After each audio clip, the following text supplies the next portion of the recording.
प्रिय भक्तों, आज हम आपको श्री कृष्ण के द्वारा बताई गई कुछ ज़रूरी बातें बताएंगे। क्या आपको पता है, प्रिय भक्तों, क्या आपको पता है कि महापुरुष क्यों कहते थे कि जो जागत है वह पावत है, जो सोवत है वह खोवत है। ये कहावत हम बुजुर्गों से काफ़ी समय पहले से सुनते आ रहे हैं। वे हमें सुबह उठने के हजारों फ़ायदे गिनाते हैं। सभी बच्चों की मम्मी अपने बच्चों को स्वयं सुबह जल्दी उठाती है, किंतु हमारी नई पीढ़ी तो देर रात तक जागते हैं और सुबह देर रात तक सोने को ही बड़ा फैशनेबल मानती है। दरअसल हमारे परिवार के लोग सुबह जल्दी उठने को लेकर जो भी बातें बताते हैं, उनके पीछे बहुत बड़ी आध्यात्मिक बातें छिपी हुई है। इतना ही नहीं, सुबह जागने को विज्ञान भी कहता है। वही विज्ञान उन्हें उनके पूर्वजों ने सिखाया था और अब वह हमें सिखा रहे हैं। सुबह के समय का जो मुहूर्त होता है उसे ब्रह्म मुहूर्त के नाम से जाना जाता है और इस समय हमारा दिमाग प्रकृति के वातावरण और जो सुबह ब्रह्म मुहूर्त में उठता है उस व्यक्ति के साथ सब कुछ बहुत ही सकारात्मक रूप से सक्रिय होता है। रोज रोज सुबह के समय पर जो भी प्रार्थना या ध्यान किया जाता है उससे सकारात्मकता और सफलता मिलती है। हे मित्रों, ऐसी ही विडंबना पर एक कथा व्याप्त है। इस कथा में सिर्फ ब्रह्म मुहूर्त के रहस्य के साथ एक ऐसी ध्यान की विधि बताएंगे जिससे अगर कोई 21 दिन अपनाता है तो वह अपने सपनों को साकार कर सकता है। अगर आप भी अपनी आध्यात्मिक यात्रा में आगे बढ़ना चाहते हैं तो कमेंट बॉक्स में लकी नंबर 1176 अर्थात 1176 को अवश्य टाइप करें। सपनों को साकार कर सकते हैं उसे ब्रह्मांड की शक्तियों की विशेष मदद मिलने लगती है। इसके साथ वह व्यक्ति अपने मन को स्थिर और बुद्धिमान बनाता है। तो चलिए मैं आपको वह कथा सुनाता हूँ। एक समय की बात है, नारद जी जब आकाश मार्ग से होते हुए जा रहे थे तभी रास्ते में उनको इंद्र देवता मिले। वह नारद जी से पूछने लगे कि हे नारद जी, मैंने देखा है कि प्रत्येक इंसान जो सुबह के समय ब्रह्म मुहूर्त पर उठते हैं वह बहुत सुखी रहते हैं, ऐसा क्यों है?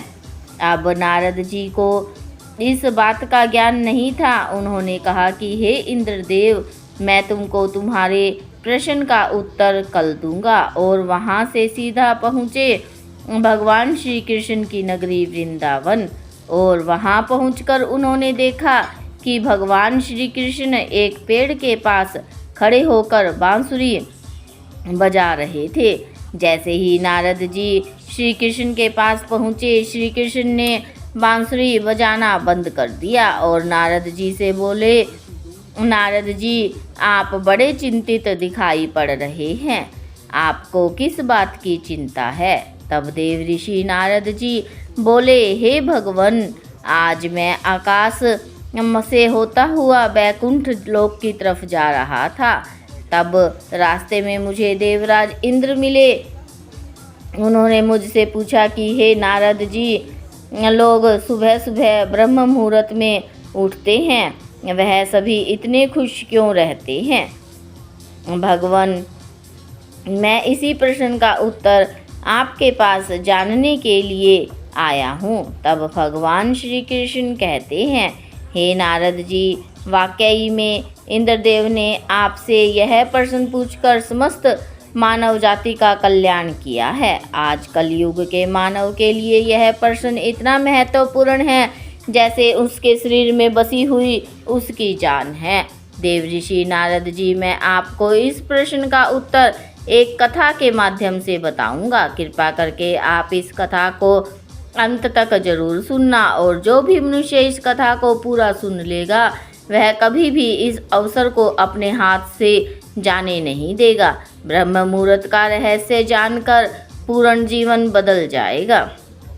मित्रों, तब देव ऋषि नारद जी बोले, हे भगवान, आप कहिए तो सही, मैं इस कथा को पूरा सुनूंगा और समस्त लोक जगत में भी विख्यात करूंगा। तभी भगवान श्री कृष्ण कथा को सुनाना प्रारंभ करते हैं। एक समय की बात है, एक नगर में एक लड़का रहता था। वह लड़का अच्छा था, लेकिन उसकी एक खराब आदत थी। वह देर तक सोता रहता था। सुबह उसे जगाने के लिए लाखों प्रयास किए गए थे, किंतु सबने हार मान ली थी। वह लड़का कभी 9 बजे से पहले नहीं उठता था। जब वह बालक था तब परिवार ने सोचा कि जब यह बड़ा हो जाएगा तो इसकी आदत में सुधार हो जाएगा, किंतु वह लड़का जैसे जैसे बड़ा होता गया उसकी यह आदत और भी ज़्यादा गहरी होती चली गई। दुनिया इधर से उधर हो सकती थी, लेकिन वह लड़का कभी जल्दी नहीं उठ पाता था। उसके पिता उसकी इस आदत से बहुत ज़्यादा परेशान रहने लगे थे। उस लड़के को ढेरों नकारात्मक शक्तियों ने घेर लिया था। वह सभी को पलटक कर जवाब देता था, दिन भर उदास रहता था। इसका असर उसके स्वास्थ्य पर भी पड़ रहा था। जब उस लड़के को यह पता लगा कि उसके सारे मित्र सफलता को प्राप्त कर चुके हैं, तब वह और भी ज़्यादा दुखी हो गया और ईश्वर को कोसने लगा। वह बार बार कहता था कि मेरी किस्मत खराब है, किंतु उसके पिता अच्छी तरह जानते थे कि उस लड़के के असफल होने के पीछे क्या कारण है।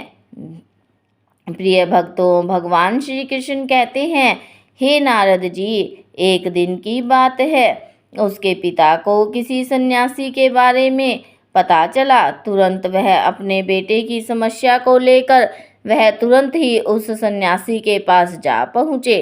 पिता ने उस सन्यासी को बड़े ही विस्तार से अपने बेटे की आदतों के बारे में बताया। प्रिय भक्तों, भगवान श्री कृष्ण कहते हैं, हे नारद जी, सन्यासी ने कहा कि कल आप अपने बेटे को इस आश्रम में आने को कहिए।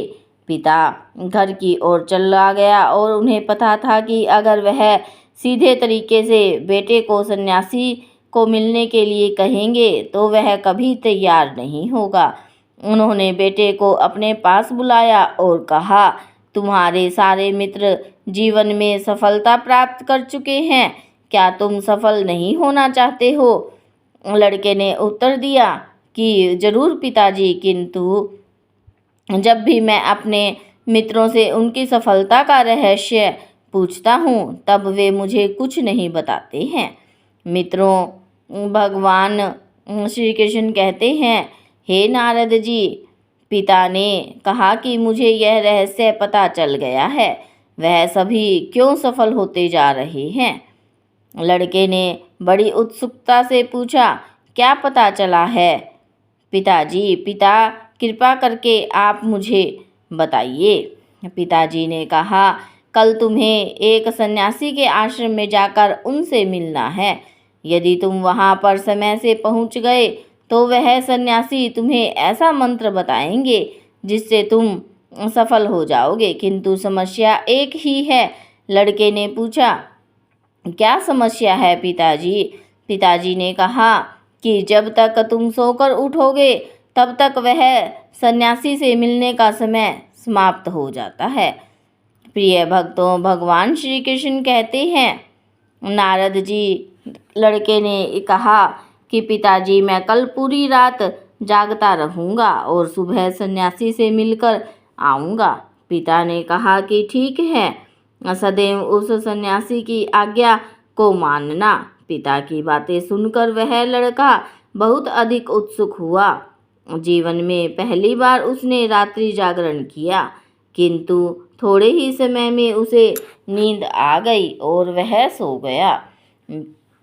प्रिय भक्तों, भगवान श्री कृष्ण कहते हैं, हे नारद जी, अगली सुबह जब वह उठा तो उसे पता चला कि सन्यासी से मिलने का समय समाप्त हो चुका था। उसके पिता ने लड़के की ओर देखा और कहा कि तुम जीवन में कभी सफल नहीं हो पाओगे, जाओ, जाकर सो जाओ। पिता ने की यह बात सुनकर लड़के को बहुत दुख हुआ।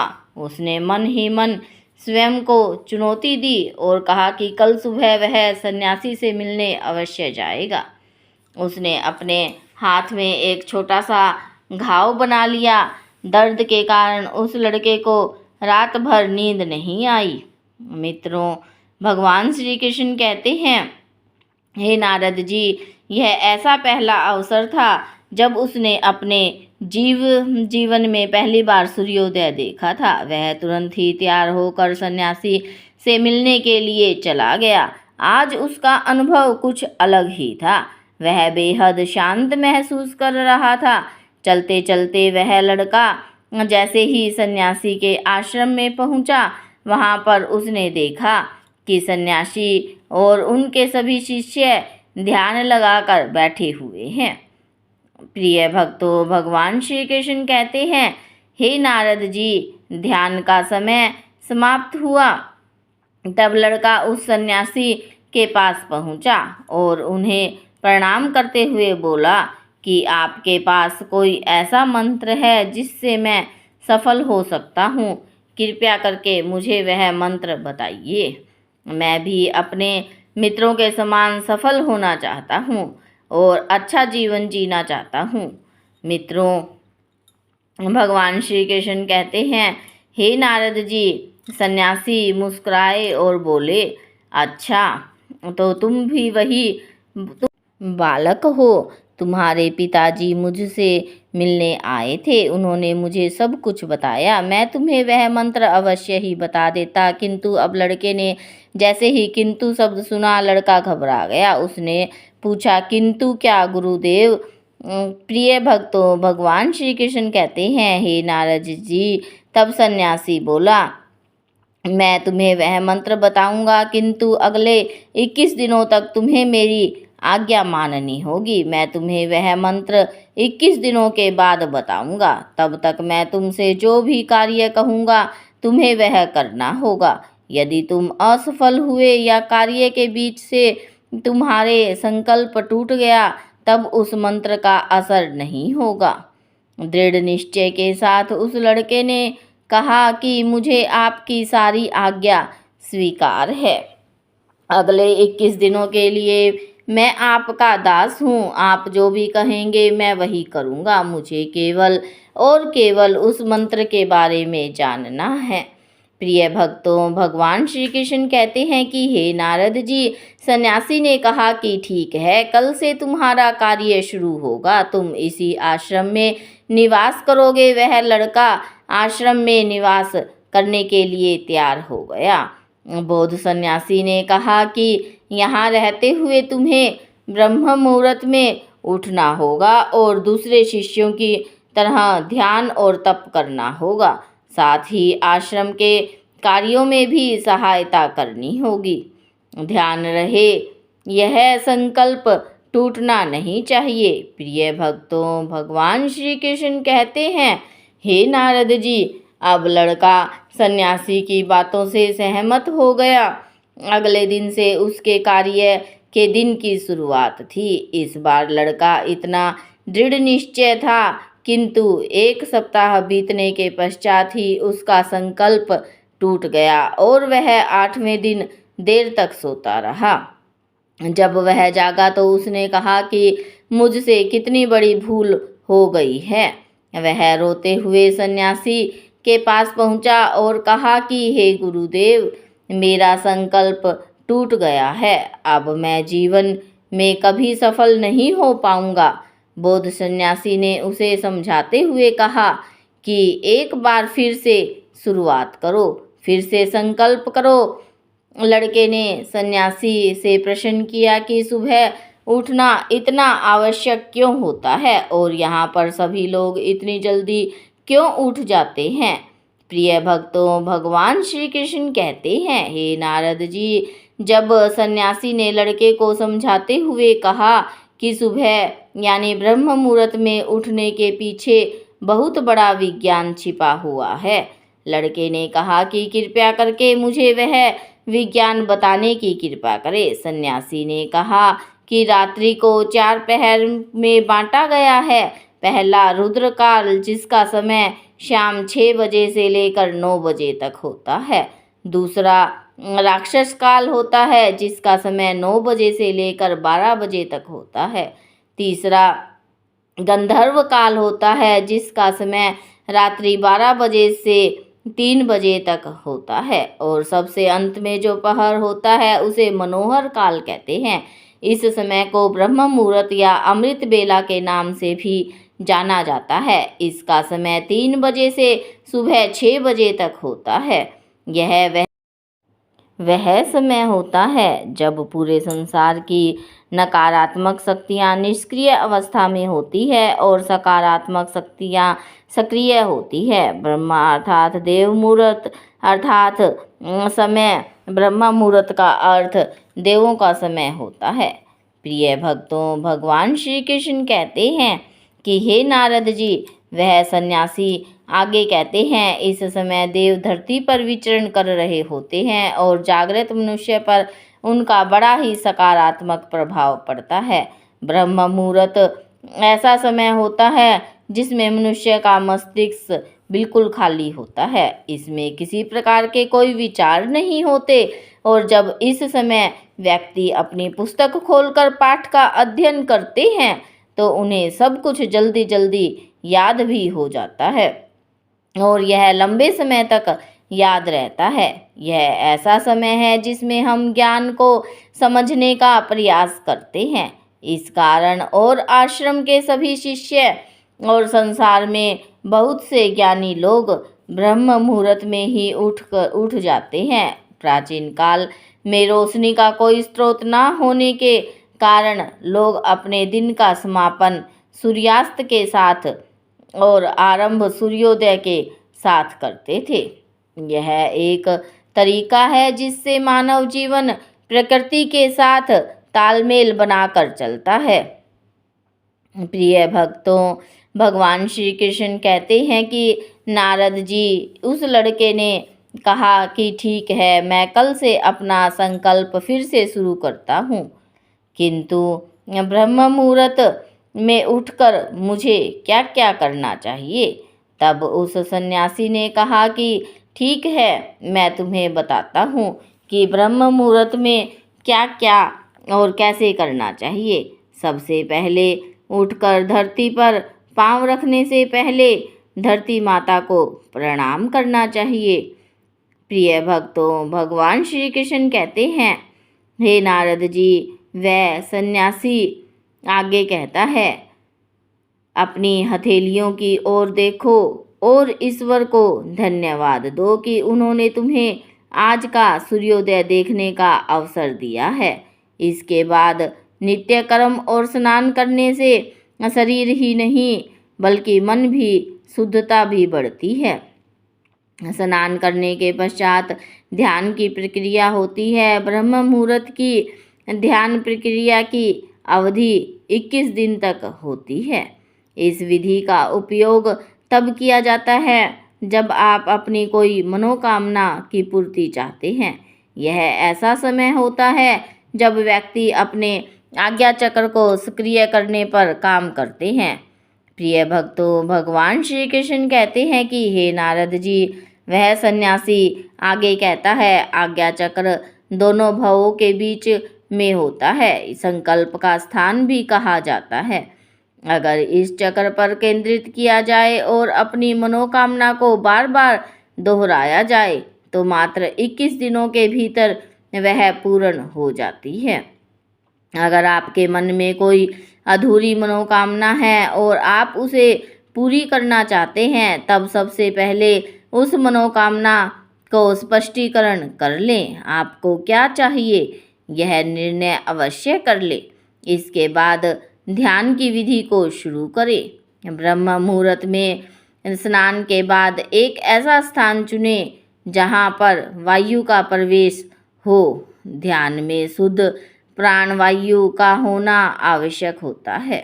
ज्ञान की मुद्रा में रीढ़ की हड्डी को सीधा रखना चाहिए, साथ ही गर्दन भी सीधी होनी चाहिए। सुखासन की अवस्था में दोनों हाथों को घुटनों पर रख कर आंखें बंद करके बैठ जाएं। हाथ की मुठ को बंद कर लें और 2-3 मिनट तक बिल्कुल शांत हो जाएं। आपका शरीर स्थिर हो जाए और श्वास भी शांत हो जाए, तब उसके बाद अपना सारा ध्यान आज्ञा चक्र पर लगाएं। इस दौरान लंबी गहरी सांस लें और सांस को रोककर गहरी सांस लें। इस समय आप अपनी इच्छा को मन ही मन दोहराएं। अपने मन की आंखों से इष्ट देव और देवी देवताओं, गुरुओं का चिंतन करें। प्रिय भक्तों, भगवान श्री कृष्ण कहते हैं, हे नारद जी, उस सन्यासी ने कहा, जब सांस को रोकना कठिन हो जाए तब धीरे धीरे सांस को बाहर की ओर छोड़े। सांसों को नाक से भरें और मुख से छोड़ें। इस प्रक्रिया को 3-4 बार प्रतिदिन दोहराना है। ऐसा प्रतिदिन करने से आपकी जो मनोकामना है वह अवचेतन मन तक अवश्य पहुंच जाएगी और इच्छा पूर्ति जल्दी होगी। आज्ञा चक्र सक्रिय होता है और हमारी आज्ञा को पूरा करता है। सांस को रोक कर रखने के दौरान शरीर में आपातकाल स्थिति हो जाती है, जिससे कि आप बेकार की बातें सोचने और विचार करने से बचते हैं। इससे मन की एकाग्रता बढ़ती है, तब इच्छाएं अवचेतन मन तक पहुंचती हैं। ब्रह्म मुहूर्त के समय पर ईश्वर की विशेष कृपा होती है और कोई भी व्यक्ति को जब अपनी मनोकामना को इस समय दोहराता है तो उसकी इच्छा जल्द से जल्द पूरी होती है। प्रिय भक्तों, भगवान श्री कृष्ण कहते हैं, हे नारद जी, इस प्रकार सन्यासी ने उस लड़के को ब्रह्म मुहूर्त का महत्व बताया। अगले 21 दिनों तक उस लड़के ने बड़े ही मन के साथ इस प्रक्रिया को अपनाया। अब वह बहुत ही ज़्यादा अनुशासित और शांत स्वभाव का व्यक्ति बन चुका था। उस लड़के ने जैसे ही अपना संकल्प पूरा कर लिया, उसके पश्चात वह व्यक्ति बड़े ही प्रसन्न भाव से सन्यासी के पास पहुंचा और कहा, हे गुरुदेव, मैंने 21 दिनों का संकल्प पूरा कर लिया है। अब आप कृपया करके मुझे सफल होने का मंत्र बताइए। तब उस सन्यासी ने मुस्कुराते हुए कहा कि पिछले 21 दिनों से जो इस अभ्यास में से तुम करते आ रहे हो वही तुम्हारी सफलता का मंत्र है। जो व्यक्ति ब्रह्म मुहूर्त में उठकर ध्यान प्रक्रिया को सही से करते हैं वह जीवन में कभी असफल नहीं हो सकते। तुम्हें ब्रह्म मुहूर्त का रहस्य पता चल चुका है। अब इसे जीवन पर्यंत करो, तुम्हें जीवन के लक्ष्य और सफलता दोनों प्राप्त होंगे। उस व्यक्ति ने सन्यासी को धन्यवाद दिया और ब्रह्म मुहूर्त के नियमों का पालन जीवन पर्यंत तक करने का वादा भी किया। अब प्रिय भक्तों, भगवान श्री कृष्ण कह रहे हैं, हे नारद जी, अब तो आपको पता चल गया होगा कि ब्रह्म मुहूर्त क्या होता है। तब भगवान बोले, हे प्रभु तब नारद जी बोले, हे प्रभु, मुझे ब्रह्म मुहूर्त का संपूर्ण ज्ञान हो गया है। इतना कहकर नारद जी ने भगवान श्री कृष्ण को धन्यवाद दिया और इंद्रदेव जी के पास जाकर उन्हें ब्रह्म ज्ञान का संपूर्ण ज्ञान दिया। मित्रों, आप भी अगर अपने जीवन में हमारी प्राचीन परंपराओं को अपनाना चाहते हैं तो बहुत जल्द सब कुछ बदल जाएगा।